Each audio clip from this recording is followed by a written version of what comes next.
Onde você quer ir, meu bem? Diga logo para eu ir também. Você quer pegar naquele trem? É naquele trem que eu vou também. É pra Ponta Porã, Uquiantaiporã, Xerô-Raihu. É pra Corumbá, é lá que eu vou pegar um barco. Cunhataiporã, do Tupi-Guarani, significa algo como moça bonita. Xerô-Raihu, algo também do Tupi-Guarani que significa como te amo ou te quero. É um trechinho bem interessante dessa música Cunhataiporã. Essa é uma canção de Geraldo Espíndola, um compositor do Mato Grosso do Sul, que ressalta parte dessa cultura dos ribeirinhos. Até que Samuel Kerr cria o arranjo para canto coral. É um belíssimo arranjo para soprano, alto, tenor e baixo, bastante profundo, destaca bastante a harmonia, sem deixar a melodia escondida. Samuel Kerr é um grande regente, um grande educador musical, arranjador, com uma carreira toda realizada em São Paulo.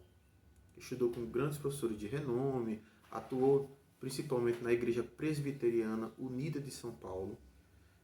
Como ele se formou classicamente, ele enfrentou uma certa dificuldade. Ele viu que tinha uma certa dificuldade em ensaiar o repertório coral num grupo amador, né?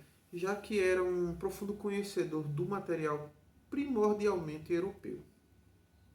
Então, visando uma forma de reduzir esse esforço para construir o repertório, apesar de que ele ainda conseguia, obviamente, mas ao se permitir explorar mais a forma como as pessoas queriam cantar, mais a forma como aqueles calouros da Faculdade de Ciências Médicas lá da Santa Casa, como eles quisessem cantar, ele percebeu que o resultado sonoro era deslumbrante.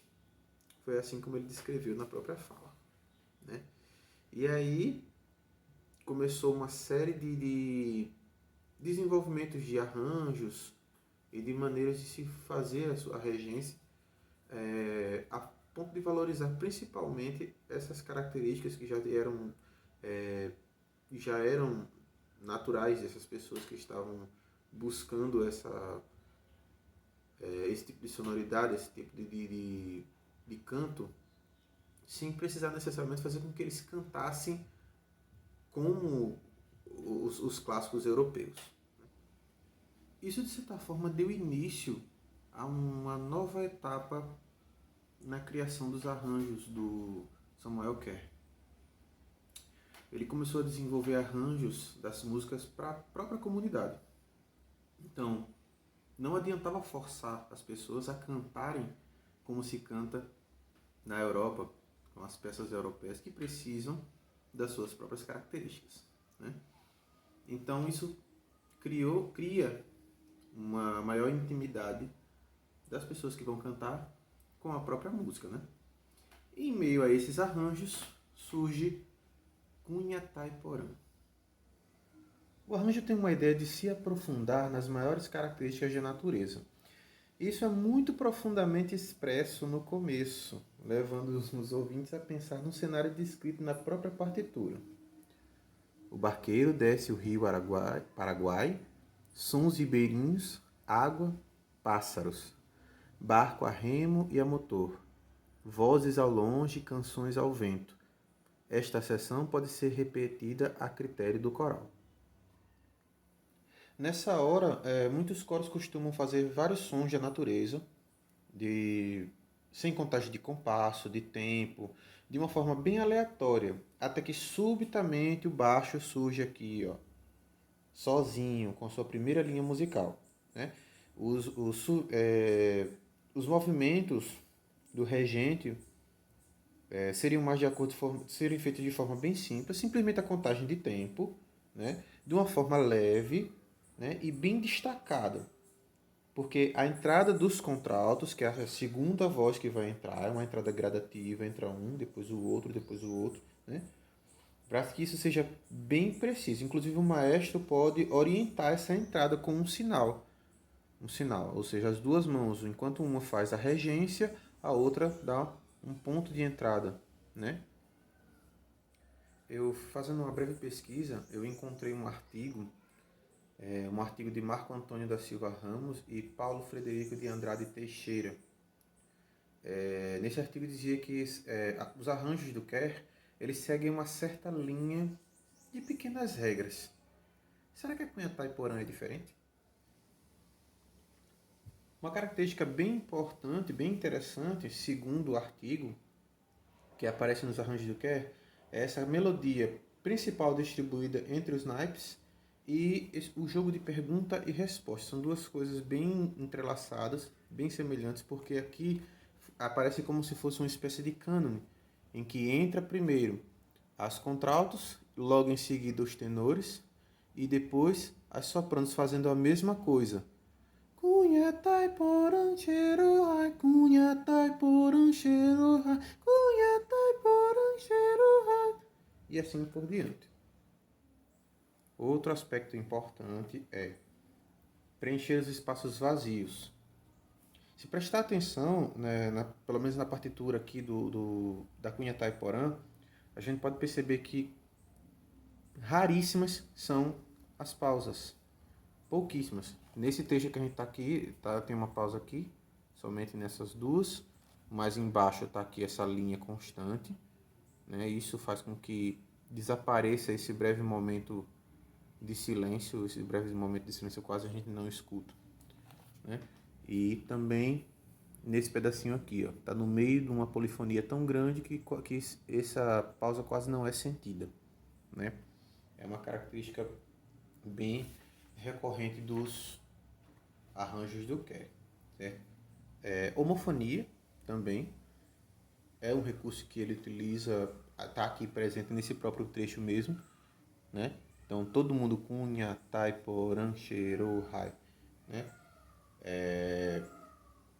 Esse, na minha opinião, é uma coisa que ajuda muito nos destaques de uma forma melhor do que pausa, né? Às vezes algumas vezes se coloca uma pausa de uma forma que ela destaques por ser pausa, tá no meio e aí interrompe para entrar de novo, né? No caso aqui, se ele quisesse separar de alguma forma, talvez ele colocasse um silêncio, uma pausa aqui, se desse, né? Mas não, ele resolveu construir dessa forma e esse acontecimento faz com que a música fique um pouco mais sequinha nesse momento. Não fica tão preenchido como nessa área aqui, né? Então é como se parasse um pouco a polifonia, ou pelo menos ela fica mais reduzida. Isso para mim soa um pouquinho mais seco, a música fica um pouquinho mais seca, né?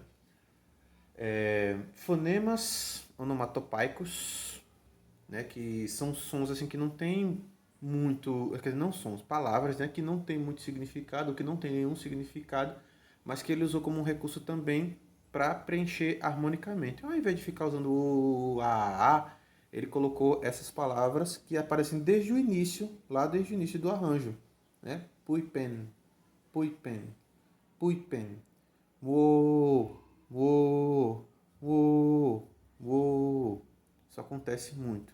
E também com as sopranos aqui. Miu, miu. Isso acontece muito. Então, assim, foi um recurso eu achei bastante interessante, porque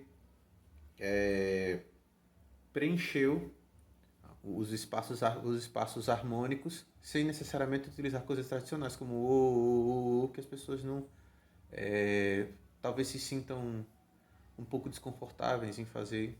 Ele deve ter encontrado um apoio bem interessante. Sem falar que, na minha opinião, isso me causou uma estranha sensação de música indígena. Se a gente colocar um chocalho aqueles chocalhos dos indígenas, né? A gente percebe que eles têm uma ideia de música. Porque Cunha Taiporã, justamente por ser uma palavra de origem tupi, remete sempre a essa questão de música indígena. Então, para mim, ficou essa coisa do puipen, puipen, puipen, miu, miu, mo, mo, mo, mo. A pronúncia dessas palavras, mais a divisão rítmica que elas estão, isso dá uma ideia de música indígena, porque sugere esse ritmo. Tá, tá, tá, tá, tá, tá, tá, tá, tá, tá, tá. E aí aparece Cunha, Taiporã, Cheiro. Então, isso dá uma sensação de música indígena. Isso sempre me causou o tempo inteiro, essa sensação. E eu acho isso muito interessante e fantástico, sabe? Então, assim, a contagem, o ritmo não tão incisivo, continua sendo suave, movimentos bem suaves, mas a junção das palavras em si, da pronúncia dessas palavras, mais essas divisões rítmicas já dá essa sensação. Então não é necessário a gente fazer algo mais, fazer um gesto seco. Eu acho que não é necessário, né? Eu acho que deu essa sensação. Esse arranjo para mim é fantástico.